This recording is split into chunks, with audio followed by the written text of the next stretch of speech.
The solubility of a drug is one of the most vital parameter to determine whether you can prepare a very stable and a palatable dosage form or not.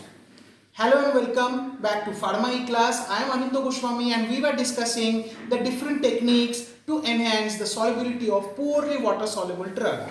हम लोग liquid dosage form chapter discuss कर रहे हैं और इस chapter में हमने already discuss कर चुके हैं डिफरेंट टाइप्स ऑफ एडिटिव्स जो कि लिक्विड डोजेज फॉर्म में यूज किया जाता है to formulate the liquid dosage form and the basic need of this additives is that we have to make the dosage form stable. और stability में एक बहुत बड़ा प्रॉब्लम रहता है अगर वो ड्रग उसकी जो सॉल्वेंट में सॉल्युबिलिटी है या if that solvent is water for maximum cases में that is for oral liquids.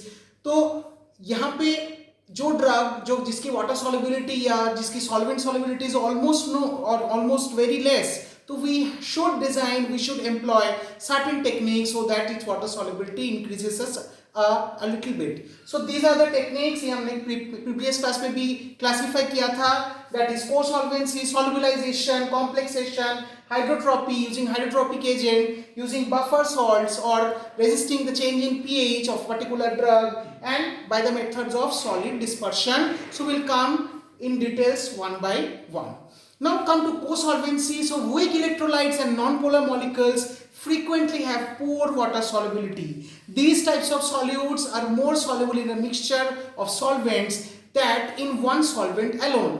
This phenomena is known as co-solvency, and the solvent that in combination increases the solubility of the solute, they are called as co-solvents. Now to increase the water solubility of the drug, another water miscible solvent in which the drug has good solubility is particularly mixed. Now come to the basic mechanism of action of this co-solvent. It has been proposed by various scientists that a co-solvent system works by reducing the interfacial tension between the predominantly aqueous solution with the hydrophobic solute. Now different types of co-solvents we can use. हमने पहले भी discuss किया था जब हम लोग solvents discuss कर रहे थे, जैसे आपका ethanol, sorbitol, glycerine, polyethylene glycols या फिर आपका पॉलीइथिलीन ग्लाइकॉल पॉलीमर जो पीईजी सीरीज है, ये सारे can be used because they have limited number of co-solvents. We have some amount of co-solvents so that we can use it with water, and the drugs उनके aqueous oral preparation में इसकी मदद होती है because इनकी co-solvents use करने से हो सकता है उस ड्रग की solubility थोड़ा बहुत बढ़ जाए.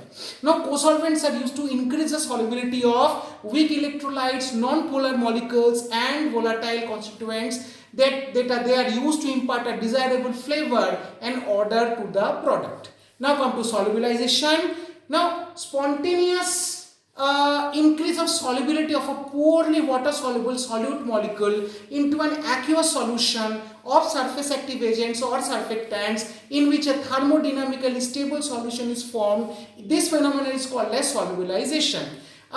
Come to the mechanism that when surfactants are added to water at low concentration, they tend to orient at the air liquid interface or surface. As additional surfactant is added, this interface becomes fully occupied and the excess molecules are then forced into the bulk or the deep into the liquid. Now at इससे भी ज़्यादा concentration में, at still higher concentration, the molecules of the surfactant in the bulk of the liquid, they began to orient around the as aggregates, oriented aggregates or gene aggregates को micelle भी बोलते हैं. This change in the concentration occurs very suddenly or very abruptly. The concentration of surface active agent at which the micelle occurs is called as CMC or critical micelle concentration. And this solubilization phenomena is thought to be occurring by virtue of some dissolving in or being adsorbed onto the micelle. जो micelle formations होते हैं जो आपके solubilize वाले जो drug मतलब जो इस phenomenon से ड्रग जो है उसमें it moves into the main bulk of the liquid. The water solubility of the solute increases with the concentration of the micelles. जैसे आप माइसेली फॉर्मेशन कराते हो with the help of different types of surface active agents जो कि अपने air water surface पे Orient हो जाते हैं, सरफेस पे इंटरफेस पे, तो फिर ये सॉल्युबलाइजेशन कॉन्स्टेंटली बढ़ता है because through the help of the micelles we can do the solubilisation. बहुत प्रकार के एजेंट्स हम लोग यूज करते हैं, लाइक आपका पॉलीऑक्सीथिलीन सॉर्बिटल फैटी एसिड एस्टर्स, जिनको हम ट्विन सीरीज के नाम से जाना जाता है। इसके अलावा पॉलीऑक्सीथिलीन या मोनो एल्काइल ईथर, जिनको हम ब्रिज सीरीज या आपके MYRJ सीरीज के नाम से भी जानते हैं। और some other examples are sucrose monoesters, lanolin esters, and it is generally been found that HLB value जिनका है, जो जिनके बारे में हमने पिछले क्लास में डिस्कस किया था, that is the hydrophilic lipophilic balance जो वैल्यू है वो हायर देन 15 अगर हम यूज करते हैं, they act as a better as a solubilising agent. तो this is a very very important phenomena, जिससे बहुत सारे ड्रग के सॉल्युबिलिटी हम लोग कोशिश करते हैं कि वो बढ़े, बिकॉज रेगुलर फेजेस में अगर ड्रग की सॉल्युबिलिटी आपका नहीं है, पर्टिकुलरली एक्यूएस सॉल्युबिलिटी यहाँ पे ज्यादा बात होगी, तो वहां पे by the method of this addition of different types of surface active agents we can improve the solubility enhancement, और we can improve it solubility to a bit. Next come to complexation, another very very important and a vital process. Now solubility of a compound may be increased by complexing with a complexation with a complexing agent. Like for example, the solubility of para-aminobenzoic acid may be increased by improving or may be increased by complexing it with caffeine. So PABA, that is para-aminobenzoic acid or caffeine का complex is more water soluble in compared to EDTA, in compared to PABA. तो caffeine और पाबा का अगर आप complex बनाते हैं, वो complex देखा जा रहा है मोर सॉल्युबल है। तो ये जो प्रोसेस है, ये जो टेक्निक है, ये कई बार हम यूज करते हैं, जिससे हम कोशिश करते हैं कि ड्रग की वाटर सॉल्युबिलिटी अगर पोर है तो ड्रग की वाटर सॉल्युबिलिटी थोड़ी बढ़े। इसी में बहुत कॉमन एग्जांपल है, आप लेबोरेटरी में भी आपके काम आएंगे। व्हेन आयोडीन से हम जब काम करते हैं और हमको आयोडीन की वाटर सॉल्युबिलिटी को बढ़ाना है, iodine is very less water soluble, but we use potassium iodide which is its salt form. So potassium iodide जब यूज किया जाता है आयोडीन के साथ, it acts as a complexing agent with iodine and it forms KiI2 complex or KI3 complex polyiodide complex, और उस polyiodide complex की water solubility is much much better than iodine. So this is also another phenomena जिसको use करके कोशिश की जाती है कि मतलब solubility थोड़ा बहुत enhance हो of a particular drug. Next, another quite routinely laboratory में follow होती है जो method, that is hydrotrophy. Now the term hydrotrophy has been used to designate the increase in the solubility of water of various substances due to the presence of large amount of additives.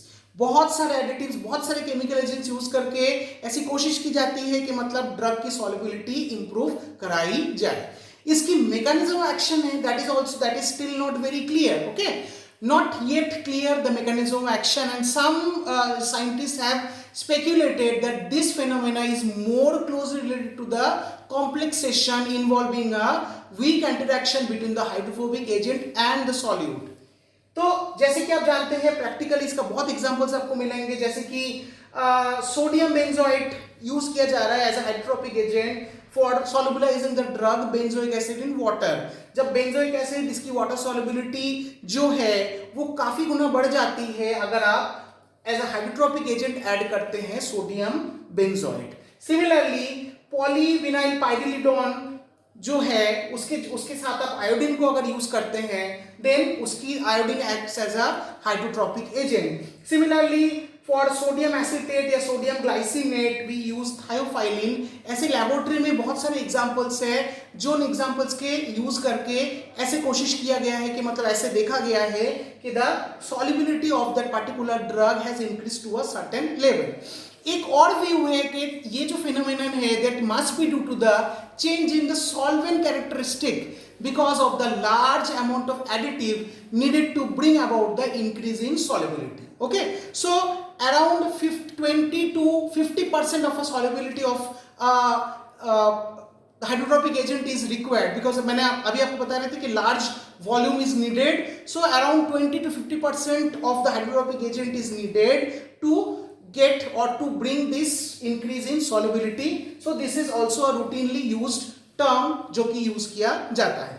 इसके अलावा the change in buffers और buffer systems use करके, जैसे आप जानते हैं a buffer is a compound और a mixture of compounds and by presence in its solution it resists a change in pH upon the addition of small quantity of acid और base.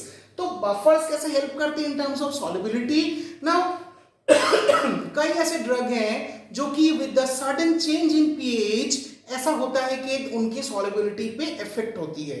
तो buffers are basically added to control और to resist that change in pH. Okay, so buffer की एक stabiliser के रूप में भी definitely काम करता है.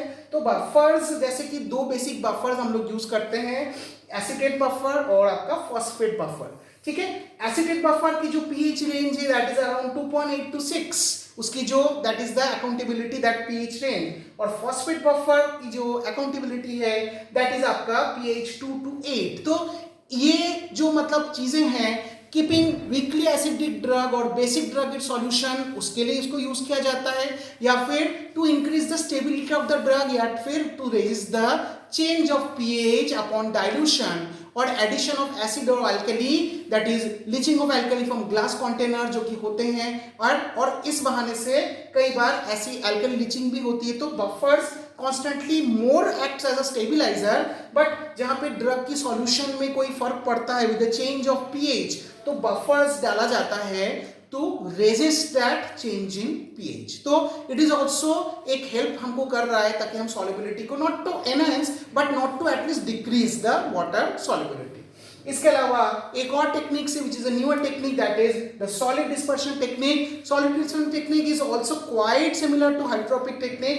एक यहाँ पे क्या करते हैं, what is solid dispersion? Now a group of solid products consisting of two different compounds, one hydrophilic matrix और the second is a hydrophobic drug. तो एक कैरियर के माध्यम से ड्रग को हम कोशिश करते कि वाटर के अंदर डालने के लिए, because your drug is hydrophobic, so you need a hydrophilic carrier, and we amalgamate, we mix it up with such an agent, such an hydrophilic matrix. और मैट्रिक्स जो हाइड्रोफिलिक मतलब फिलिया मतलब लव, वाटर लविंग मैट्रिक्स जब बन जाता है तो वो हाइड्रोफिलिक मैट्रिक्स जाके आपका it becomes more soluble in compare to the raw or the crude drug or the original drug. So this is also another, this is actually a formation of a dosage form, more like a dosage form formation. एक solid, बहुत सारे ऐसे drug हैं जिनकी water solubility को बढ़ाया गया है एक सॉलिड डिस्पर्शन डोजेज फॉर्म बनाने के बाद. जैसे कि आपका